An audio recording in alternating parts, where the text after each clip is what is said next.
Don't worry, it's not going to work out, young one. It is 7:49 with the temperatures hot outside. You may not want that hot cup of coffee, so how about this? Today is National Cold Brew Coffee Day. And Andrew from Press Coffee is here to show us how to make our own, or we can just stop in and get one today. And you guys, we got to start off by telling everybody the deal. You've got a great deal going on. Basically, buy one, get one free. That's right. Buy one, get one free. Any size cold brew. Come in, check it out. 7 locations, and we're thrilled you guys would have us for National Cold Brew Day. You guys are a local business. We are. And you have been growing so quickly. Yeah, we're thrilled to say 2 to 7 locations in the past couple years, and 2 more coming right around, including our new roastery. So where are these new locations going to be? 32 Shea for the new roastery. We're 60 to 90 days out there. And then Scottsdale Quarter's getting a big upgrade, so we'll have plenty of space for tons of customers up there. Tell me about the passion behind Press. I mean, people love their coffee, and they really love Press. That's right. When we deal with specialty coffee, we have really something opportunity-wise. We can really exhibit some of the best coffees in the world.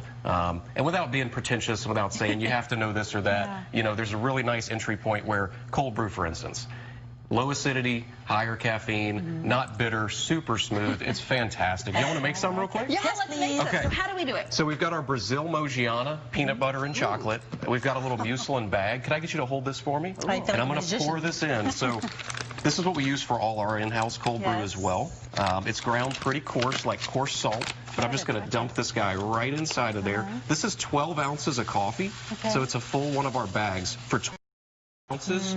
This is pretty easy. You want 120 ounces of water. Okay, let me see what it looks like. So 10 to 1. Oh. Nice and coarse, just like coarse pepper. Okay. Okay. And then we're going to take this bag and we're just going to tie it off real quick. Super easy. In this big pitcher, I've got 120 ounces of water. So we're doing our 10 to 1 ratio. To that water, so this is distilled water.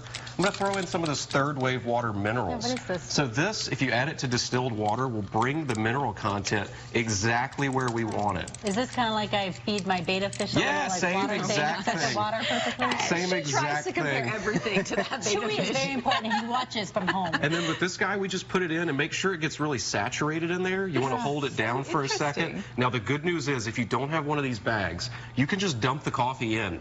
You don't need it. And then whenever it's done, you want to go 20 hours. You can do it in the fridge. We brew ours at 39 degrees Fahrenheit. When it's done, if you don't have the bag, just pour it through your coffee filter. Okay. Super easy. This is a lot of work. I think I'll just come in and get a buy one, get one free. Even better. So then how long, you set it there and then you... So 20 hours like this. You can do it in the fridge if you like. Like I said, we brew ours at 39 degrees Fahrenheit.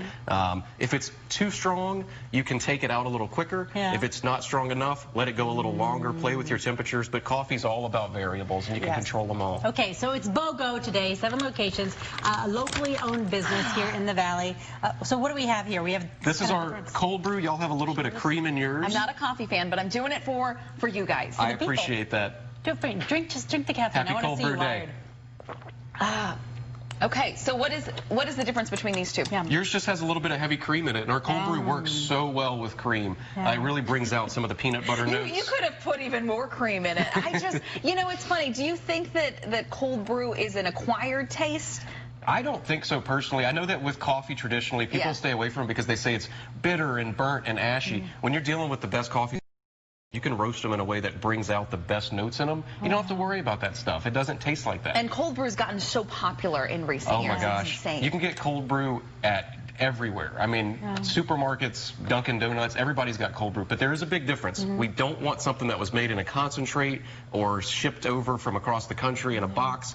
You want something that was brewed and brewed locally. Just keep it local. Brew it yourself if you like. You can do our cold brew. You can brew cold brew with any of our coffees. Some are better than others. The Ethiopians are a little fruity.